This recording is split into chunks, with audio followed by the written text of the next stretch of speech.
Next, I'm going to go over some of the interior features of the car. First, I'm going to start out with the seats.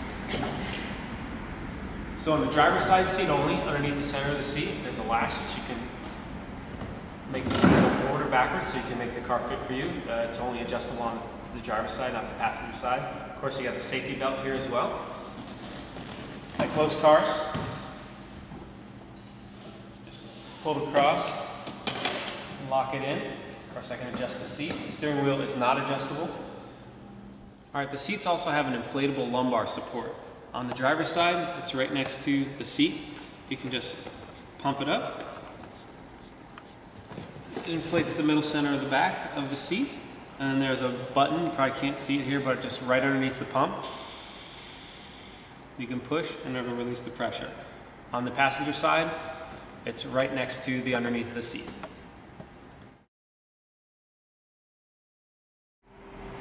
Alright, now I'm going to go over the features of the carbon fiber center console. First, I'll start from the top here. Of course, you have your emergency lights. Next, you've got the seat heaters. Push it once for it to be on high, or the warmest setting. It's orange. Then you push it a second time to go a little bit lower. It turns green. Push it a third time to go off. It's on both the passenger and the driver's side. Go through the three settings again, and then they're off. Next from there, when you want to turn on the heat in the car, you actually have to adjust a couple things. You can't just turn it to, say, warm or cold to have something happen, or just turn on the fan, because the fan will blow, but it won't actually blow warm or cold air. You actually have to engage either the heat from the right button or the AC from the left button. And just like before, if I push it, it turns on, you get a light that indicates that it's on. Push it again to turn it off. That was the heat. You see the AC, the light lights up blue for on and for off. So if I wanted the AC on, I would turn to the cold section, turn the AC on, and then turn the fan on.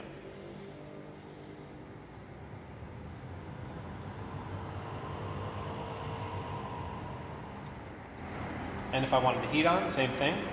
I'd turn it to warm, turn the heat on, and then turn the fan on.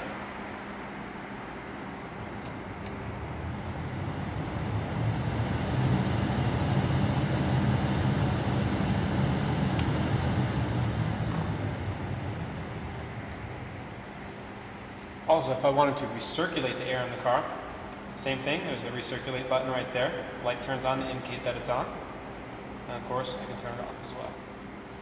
Next, you got the dial at the bottom if you want the air to blow from the top vents, if you want it to blow on your feet, and of course you can adjust it anywhere in between those. And then you can also have it turn it all the way to defrost, or anywhere in between defrost and your feet. From there, we've got the gear stick. You can put it into reverse, neutral in the center, or all the way back for drive.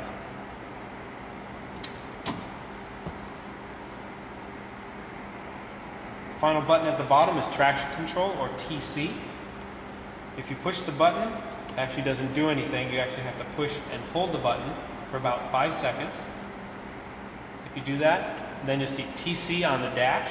That means traction control is off. The car always defaults to traction control being on for safety. Finally, you have the emergency brake.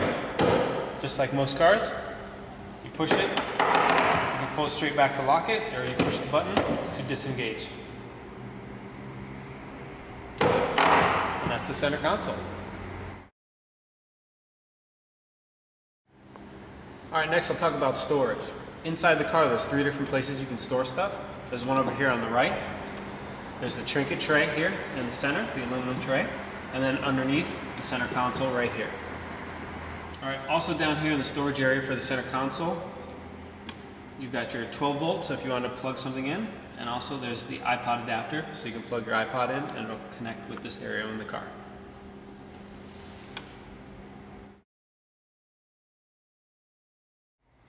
Next, I'll talk about the center console. So of course you have your RPMs as well as your speed on here.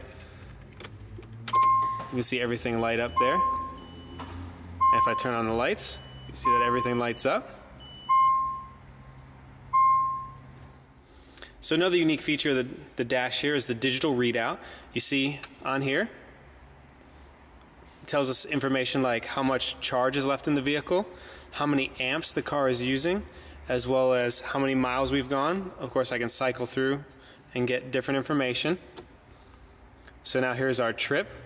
If I push and hold the button that's on the right side of the steering wheel, on the stalk of the steering wheel, I push and hold, it resets to 0. Go through again. See its estimated range right now. And then back to odometer.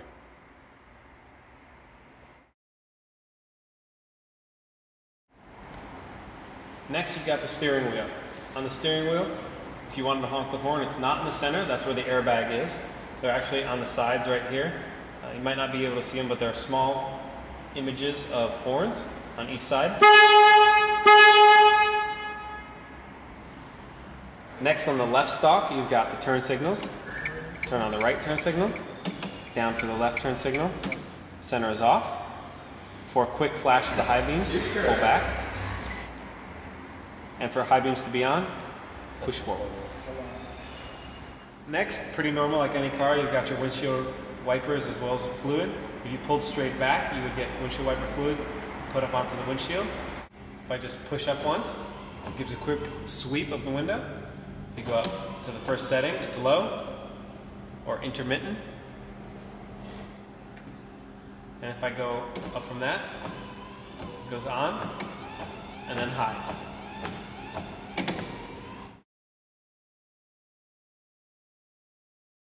Right underneath the VDS is where you can turn on your lights. You've got parking lights, and you've got your lights all the way on.